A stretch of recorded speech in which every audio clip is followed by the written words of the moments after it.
Olá, amados em Cristo Jesus. Estamos novamente com uma apresentação de uma programação de Darmstadt. E como não podia ser diferente, temos que fazê-lo aqui de São Bento do Sul ainda. Vocês veem atrás de mim uma paisagem aqui que nós temos da nossa varanda. E lá fora então está para chuva, então a gente não está vendo céu azul como era de costume. Estamos esperando chuva mesmo, estamos orando por chuva aqui no Brasil, estamos orando também por chuva para a Alemanha. Então, como tradicionalmente, toda segunda-feira às 19 horas em Frankfurt, melhor em Darmstadt, nós fazemos o nosso culto. E então aqui no Brasil são precisamente 14 horas e alguns minutos. Vamos então iniciar esse nosso culto trazendo uma palavra, um tema que se realizou depois da Páscoa. Então, lemos em João capítulo 21. Depois de terem comido, perguntou Jesus a Simão Pedro: Simão Pedro, filho de João, Simão, filho de João, amas-me mais do que estes? Respondeu-lhe: Sim, Senhor, tu sabes que eu te amo. Disse-lhes: apacenta os meus cordeiros. Aí no versículo 16, tornou Jesus a perguntar: Simão, filho de João, amas-me? E ele respondeu-lhe: Sim, Senhor, tu sabes que eu te amo. E disse-lhe: pastoreia as minhas ovelhas. E versículo 17, perguntou Jesus pela terceira vez: Simão, filho de João, amas-me? Entristeceu-se Pedro por lhe ter perguntado pela terceira vez: amas-me? E respondeu-lhe: Senhor, tu sabes todas as coisas, tu sabes que eu te amo. Disse-lhe Jesus: apacenta as minhas ovelhas. Então nós queremos destacar algumas verdades desse texto bíblico, dessa narrativa. Então passou-se já 1 ou 2 dias depois da ressurreição de Cristo. Jesus já tinha aparecido na noite anterior para eles. Eles depois foram pescar, aí pescaram a noite toda, trabalharam a noite toda e nada pegaram. E aí Jesus aparece na praia ao amanhecer. E Jesus, então, chega e pergunta para eles como é que estava a noite, vamos dizer assim no nosso linguajar, né? E eles dizem que não pescaram nada, trabalharam a noite toda. E aí Jesus manda lançar as redes do lado direito do barco e eles fazem uma grande pesca. Pescam 153 peixes grandes. Então, a gente pode destacar uma verdade aqui: tudo que a gente faz sem Jesus não tem sucesso, sem a bênção de Jesus. E nós podemos imaginar também o discípulo Pedro aqui, o pescador experiente, mas toda a experiência é em vão quando a gente faz as coisas longe de Jesus e sem Jesus. O próprio Pedro, os outros todos também fugiram quando Jesus foi preso, apenas o João permaneceu fiel até o fim com Jesus, mas o próprio Pedro também tinha uma consciência pesada por ter negado o nome do Senhor Jesus. Então, quando nós estamos numa situação assim, ter negado Jesus, ter, como a gente diz, culpa no cartório, a gente não se sente muito bem. E também as coisas vão mal quando a pessoa não está inteiramente sob a bênção de Deus. Os que são do Brasil, conhecem o Brasil, conhecem o sul do Brasil, principalmente São Paulo, na região de São Paulo, sabem que no verão, no mês de dezembro, lá pelo dia 21, 24 de dezembro, nós temos o sol a pino. Isso significa que se eu vou ao meio-dia me expor ao sol, eu não tenho sombra nenhuma, porque estou totalmente debaixo do sol.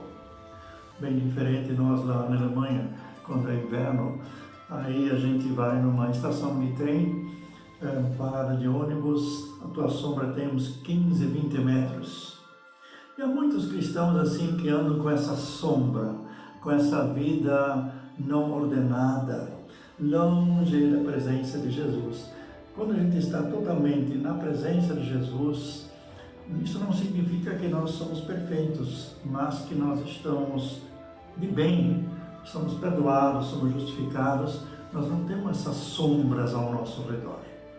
E quando estamos longe de Jesus, aí temos uma grande sombra. E então, isso era a situação do depois apóstolo e líder Pedro. Antes ele havia negado o nome do Senhor Jesus e negado o próprio Jesus. Mas depois que ele fez, ele se arrependeu, porque ele chorou amargamente. Jesus tinha dito que quando você vai me negar 3 vezes antes que o galo cante. E quando ele negou a 3ª vez e até praguejou, cantou o galo. E aí ele se arrependeu, chorou amargamente. Mas o nosso arrependimento pode até ser um remorso. O Judas, que traiu Jesus, teve remorso, mas foi ele mesmo se suicidou, enforcou-se. Então, remorso é aquele reconhecimento que a gente estava errado, mas arrependimento é ir pedir perdão. Judas não teve a humildade de pedir perdão, ele suicidou-se, o orgulho não deixou. Também o orgulho religioso às vezes não nos permite de nós humilharmos e pedirmos perdão. Então o que precisava para Pedro? Ele teve esse remorso, também chorou, mas precisava terminar esse processo. Esse processo termina com a vinda de Jesus, depois daquela falência de noite, que eles não tinham pego nada. Podemos dizer, como eu já disse no início, para quem entrou agora, uma vida sem Jesus, sem a bênção de Jesus, longe de Jesus, pode até ser promissora, pode até apresentar no momento alguma coisa, mas no final dizem assim que o diabo oferece muito e dá pouco e no final leva tudo. E agora está terminando aqui com essa visita de Jesus ao lago onde eles estavam pescando, até Jesus lhes prepara uma refeição, eles não tinham nada que comer, e Jesus vai ao encontro desse Pedro totalmente arrasado, levando-lhe o perdão. Dá uma oportunidade para ele reconhecer, ficar triste por causa do seu pecado e chegado a arrumar as coisas, acertar as coisas. Então o que eu vejo aqui, Jesus é tão misericordioso conosco, porque lá na cruz ele já pediu ao Pai, Pai, perdoa-lhes, porque não sabem o que fazem. Jesus conhece a fraqueza humana. Se bem que lá, quando ele queria orar, e ele chamou esses 3 discípulos, entre eles o Pedro, Tiago e João, desafiou-os para vigiar e orar 1 hora com ele, e eles dormiram. Aí Jesus disse, vigiai e orai para não caíres em tentação. Então, esse andar com Jesus tem que ser também um andar vigilante. E a palavra de Deus é para nós esse policiamento, que a gente esteja se policiando para não entrar de uma maneira sabendo que está errado, fazendo uma vontade própria, um agrado de um momento. Mas Jesus vem a eles e por 3 vezes Pedro havia negado Jesus. Agora Jesus vem fazendo 3 perguntas. 3 perguntas. A primeira pergunta se refere à promessa que Pedro fez. Pedro tinha dito para Jesus, quando ele falou do seu sofrimento, que o Filho do Homem será preso, ele será entregue na mão dos pecadores, a sofrer muito. Aí Pedro, e ele disse, todos vocês vão me abandonar. E por que o Pedro disse? Se todos te abandonarem, eu não, eu vou até o fim contigo.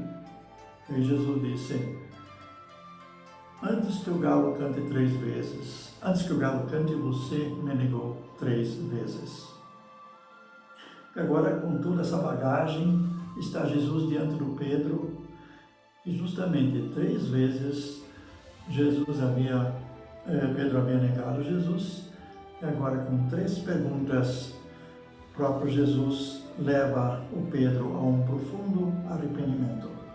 E ele começa justamente naquela pergunta que Pedro, naquela resposta que Pedro disse, se todos te abandonarem, eu não te abandonarei. E Jesus pergunta, amas-me mais do que estes? Amas-me mais do que estes? E entende que interessante que quando Jesus pergunta para ele, ele diz, Simão, filho de João. Jesus não está dizendo Pedro, Simão Pedro, porque esse nome Pedro, ele recebeu quando ele se converteu, quando ele aceitou Jesus, quando ele entrou, começou a seguir Jesus. Aí Jesus disse que ele seria chamado Pedro, que significa rocha. Agora, Jesus chama ele pelo nome antigo, Simão, filho de João. Então, o comportamento dele foi como uma pessoa ainda totalmente carnal, uma pessoa totalmente ainda, que precisava ainda se converter profundamente. Então, existem muitas pessoas convencidas, mas nem todas elas são convertidas. A conversão de uma pessoa se mostra através dos frutos de uma nova vida. Então a gente pode estar entusiasmado por Jesus, a gente pode estar arrebentando tudo por Jesus e mesmo assim não ser ainda convertido, nascido de novo. Então a gente ainda pensa carnalmente, como Pedro pensou, eu vou livrar minha carne, né? Eu não vou até o fim com Jesus, porque aí posso me dar mal, vou preso também. E por isso ele negou a Jesus. E justamente Jesus coloca ele nessa posição natural, Simão, filho de João. Amas-me mais do que todos esses. Então, 2 coisas aí acontecem. Ele volta à maneira natural, como ele era antes. E agora, quando ele estava cheio de si para defender Jesus, ele disse que se todos te abandonarem, eu não.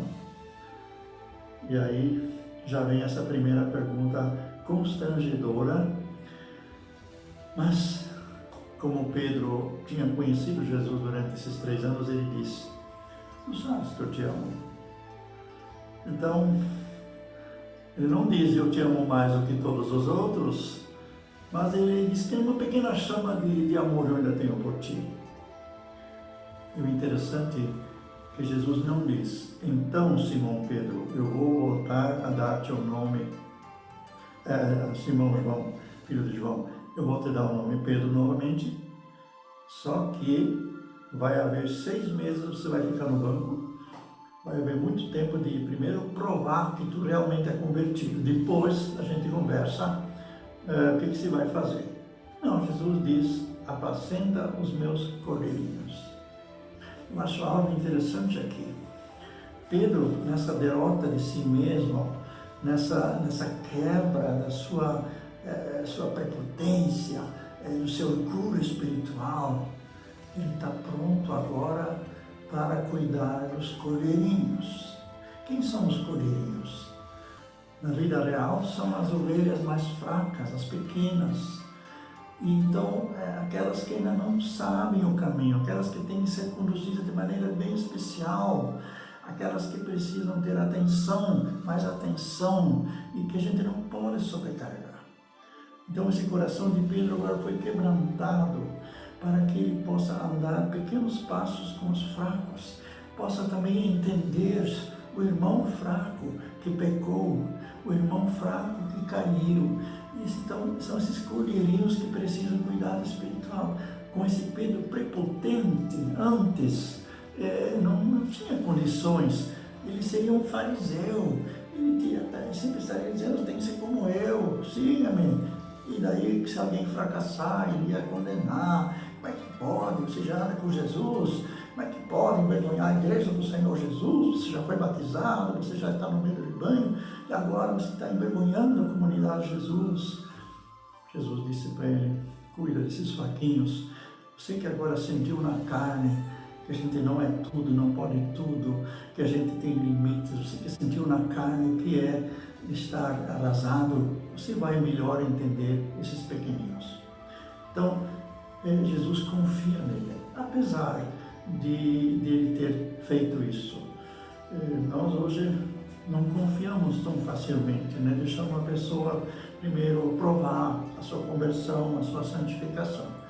Mas Jesus vem mais longe do que nós, ele viu o coração do Pedro, ele viu lá no fundo o que Pedro realmente queria. Ele disse, tu sabes que te amo.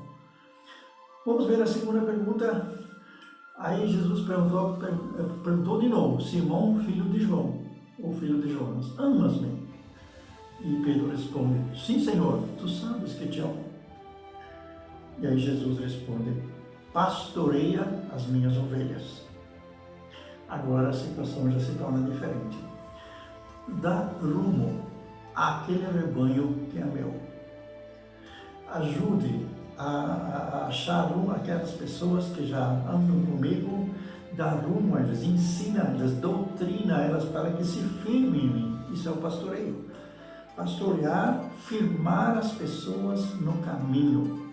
Aí hoje de manhã eu li o texto de João 10, estava na leitura bíblica contínua, não melhor na contínua, uma leitura bíblica que tem nas senhas diárias aqui no Brasil, na Alemanha é Losungen. E aí também dizia que Jesus é o bom pastor e ele guia as ovelhas e as ovelhas ouvem a sua voz. Hoje em dia nós estamos cercados de muitos pastores. Existem aqueles que só querem a lã das ovelhas e aqueles que realmente pastoreiam. Normalmente é assim que a gente está numa comunidade, numa igreja, um grupo onde a gente tem um pastoreio. E aí é importante ouvir a voz desse pastor. Segundo o Apocalipse, Jesus fala com os líderes da igreja, o anjo da igreja, e eles é que vão prestar conta por aquele rebanho confiado a eles, aquele grupo de pessoas que eles estão pastoreando. Então, hoje, por parte das ovelhas, seria assim conhecer a visão da igreja para não estar em rebelião, conhecer a palavra através deste ungido, deste líder que Deus colocou acima de mim. Mas este pastor também sentir a responsabilidade diante de Deus de conduzir esse grupo da maneira correta e que eles estejam também imunes a qualquer outra doutrina, qualquer outra coisa que venha se infiltrar e trazer confusão. Nós, e vejo também que tem irmãos conosco aí agora, que estamos na diáspora, por exemplo, na Alemanha, nós conduzimos um rebanho de brasileiros, também de outras nações que falam português e alemães.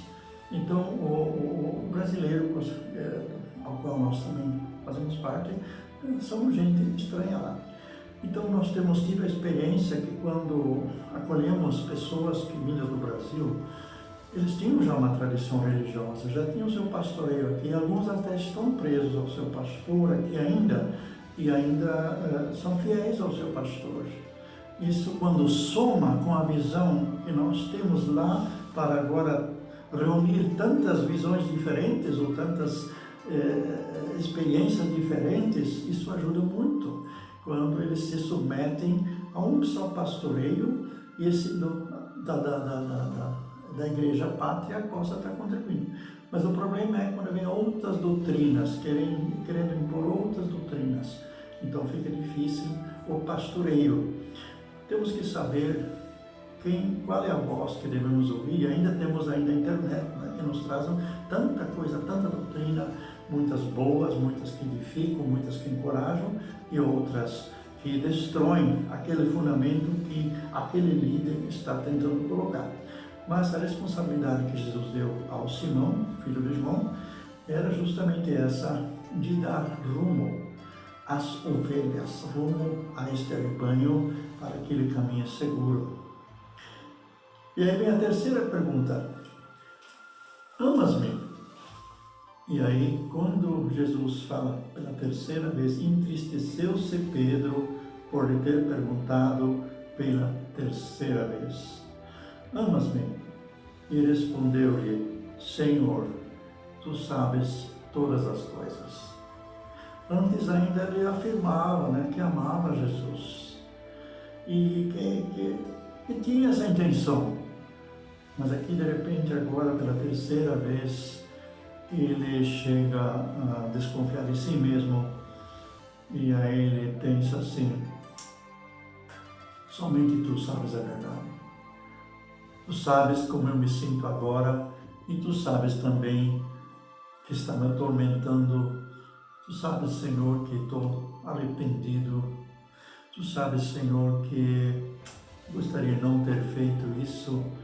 Eu gostaria de não ter te envergonhado lá diante desses judeus, diante daqueles soldados. E ele não tem mais palavras. Ele só apenas pode dizer: Senhor, tu sabes todas as coisas. Tu sabes que eu te amo. Quer dizer, acabou agora essa situação de ele, Simão, filho de João, ter assim a última palavra, ter assim o domínio de tudo, ter assim uma convicção super espiritual, talvez acima dos outros, um orgulho espiritual, se todos te abandonarem, eu não, pode contar comigo. Agora ele está realmente arrasado, vamos dizer assim, convertido. Senhor, tu sabes todas as coisas. E aqui ele usa a palavra Senhor. Então, também nas outras, na segunda vez ele também fala em Senhor. E todas as vezes eu estava agora chamando a atenção nessa palavra, sim, Senhor. Mas essa terceira, ela leva realmente o Pedro a desmontar. A terceira vez que ele negou Jesus, o levou a se tornar mais forte ainda na sua negação e começou a praguejar. E agora acontece o inverso. A terceira pergunta o leva a realmente estar arrasado. E se o Senhor Jesus viesse a nós agora e me perguntasse, viesse a você e a mim: tu me amas? Eu acho que eu também teria essa resposta. Senhor, tu sabes todas as coisas. Tu sabes, Senhor, que já tomei o propósito várias vezes querer colocar o reino de Deus acima de tudo. Senhor, tu sabes que tantas vezes eu tentei, quando eu acordar, eu quero ler a palavra, eu quero orar, eu quero adorar. E quantas vezes aconteceu que eu fui nas notícias, fui no Face, fui no WhatsApp, fui nos e-mails, primeiro me informar: Senhor, agora o meu tempo acabou, desculpe, hoje eu não tenho mais tempo para ti, agora corre o dia a dia. Então, a gente precisa colocar prioridades como sinal que a gente ama a Jesus. Ele em primeiro lugar. Eu tenho constatado, se a gente faz isso, eu faço de madrugada, às vezes é 4h30, às vezes é 4 horas, às vezes 5 horas, mas eu tento sempre de colocar essas coisas em primeiro lugar, antes de abrir alguma notícia, de abrir um comentário, falar com alguém de casa, falar com o Senhor. Então, é uma das maneiras de nós provarmos ao Senhor: eu te amo, Senhor, tu estás em primeiro lugar na minha vida. E o interessante é que a gente entra no dia bem mais preparado.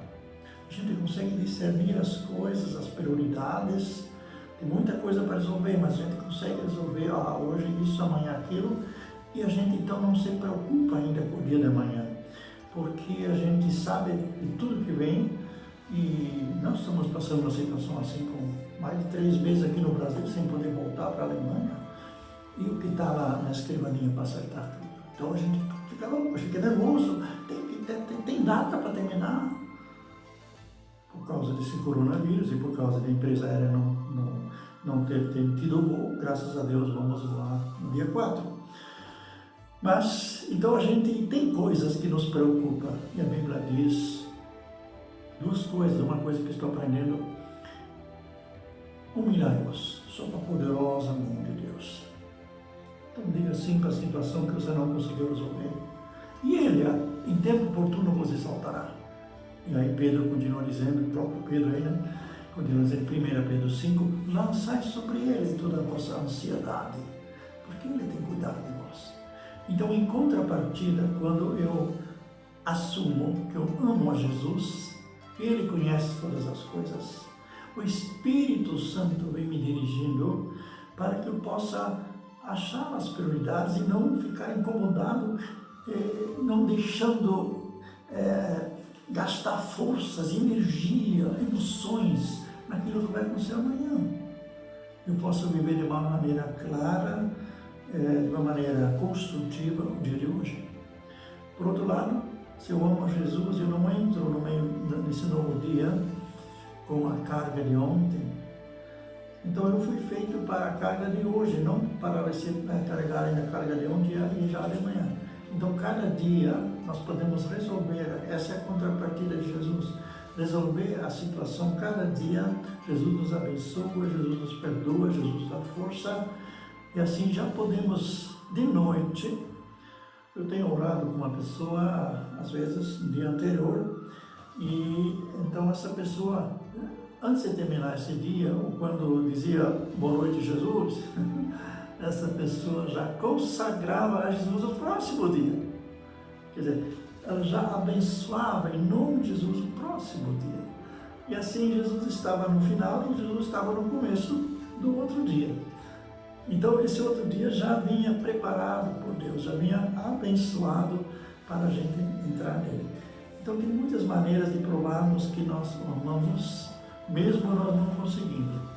Também Jesus disse, se me amais, guardareis os meus mandamentos. Muitas vezes a gente guarda aqueles mandamentos ou faz aquelas coisas que nos agradam.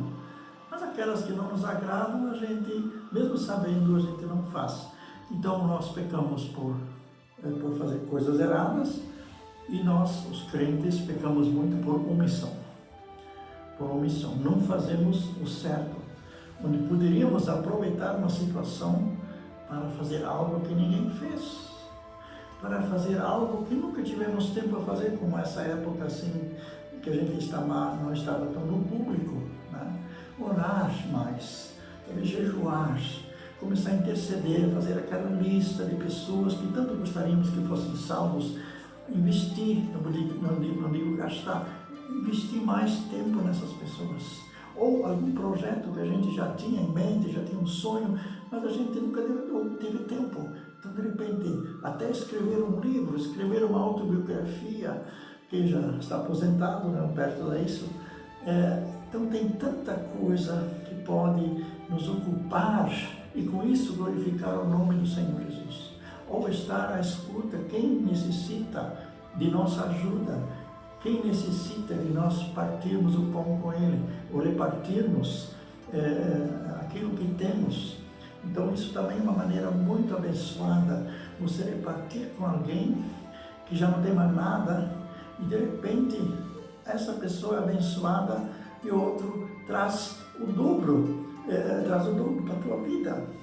Eu estive fazendo uma visita assim, onde o senhor está acamado, está no hospital, não se sabe se ele vai sobreviver, é um crente, a esposa está desempregada, e a gente ganhou um dinheiro de presente. Eu fui lá, eu reparti o dinheiro, dei uma parte para eles. Quando eu estava sentado lá, uma criança pequena veio ao meu encontro com 3 bolachinhas, e ela me deu uma bolacha. E eu logo vi, nessa situação, uma mensagem. Lembrei-me de Elias, que estava lá na